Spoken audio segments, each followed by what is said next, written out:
Baik, baik, terima kasih.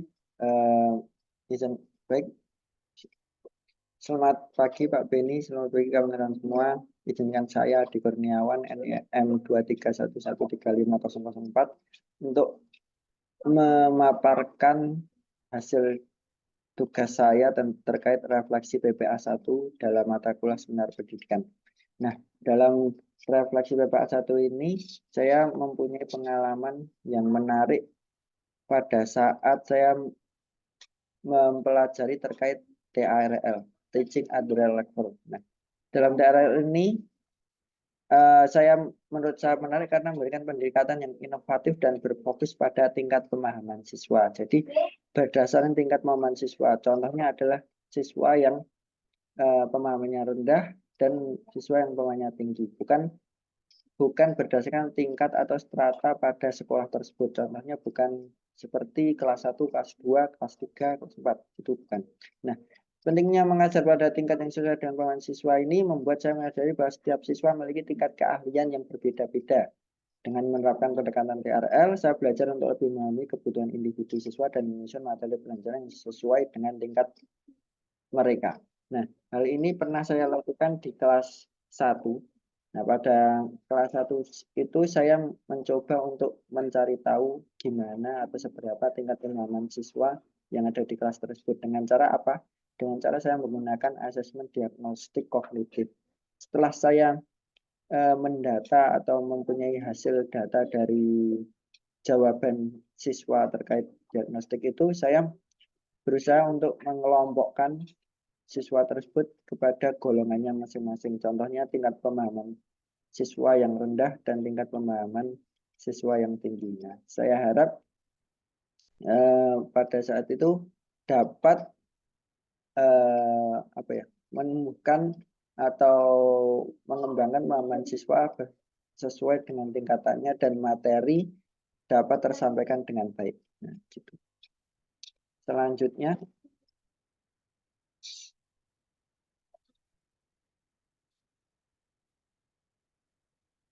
pengalaman belajar yang menurut saya kurang baik adalah ketika pembelajaran asal dengan menggunakan pendekatan culturally responsive teaching.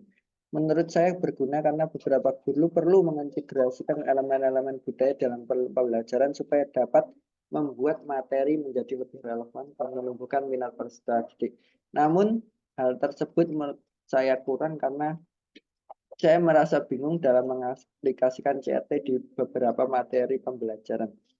Contohnya, pada pembelajaran MTK saya sulit untuk memberikan atau mengembangkan ide saya tentang CRT di matematika tersebut. Namun saya pernah intinya saya pernah mengaplikasikan hal tersebut tapi pada mata pelajaran PPKN karena saya menganggap PPKN itu lebih relevan dalam mengaplikasikan CRT karena sangat erat dengan budaya masyarakat dan sangat relevan dengan mata pelajaran yang akan dipelajari.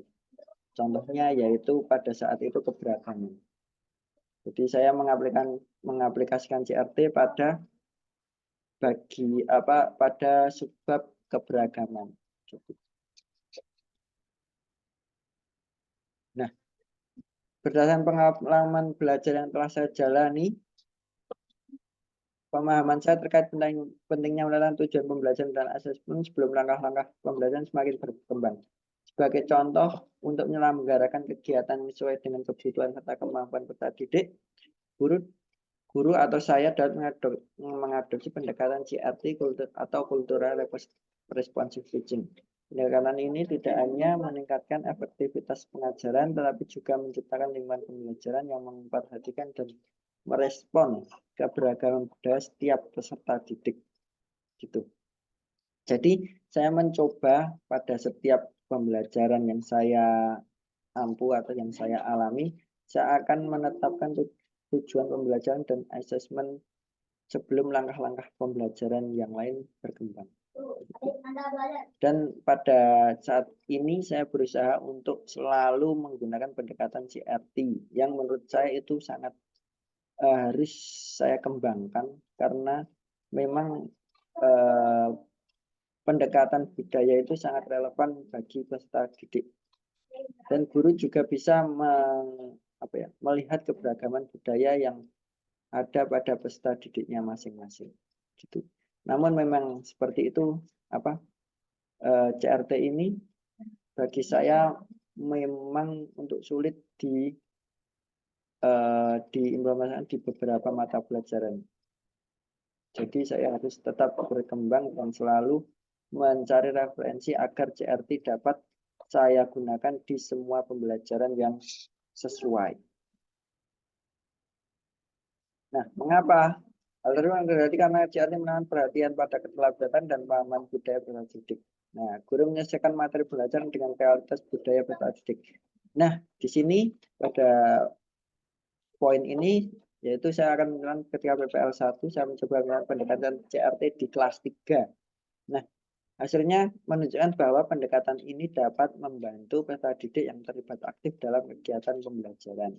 Nah, pada saat itu di kelas 3 saya melihat mereka itu termotivasi untuk mengatasi tantangan pembelajaran karena saya mencoba untuk menghubungkan materi pembelajaran dengan konteks budaya mereka, jadi membuatnya lebih relevan dan lebih berarti. Pada saat itu saya mencoba menanamkan pada mata pelajaran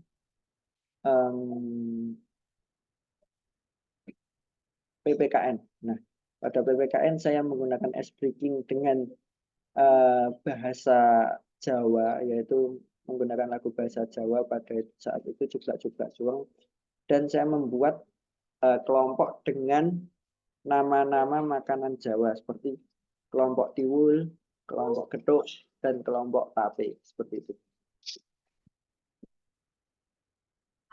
Nah,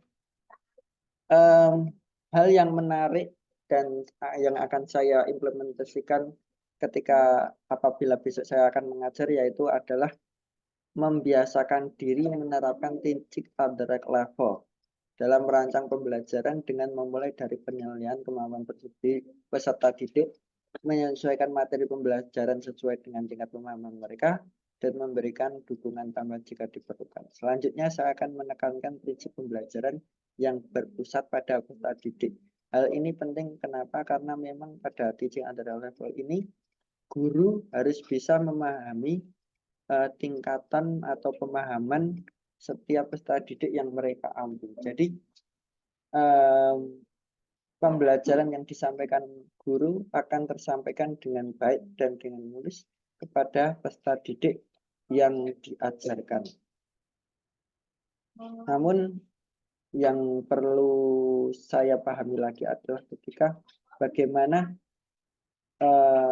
yang saya akan pelajari lagi dan saya akan kembangkan dari KR ini adalah bagaimana saya membuat asesmen diagnostik yang dapat memberikan nilai yang akurat dan memberikan saya gambaran tingkatan peserta didik yang akan saya ajarkan. Jadi harus gimana saya membuat soal asesmen diagnostik dengan baik dan agar membuat data yang akurat tentang pemahaman peserta didik yang saya ambil. Mungkin itu refleksi saya pada mata kuliah PPA 1 ini. Sekian dari saya, terima kasih.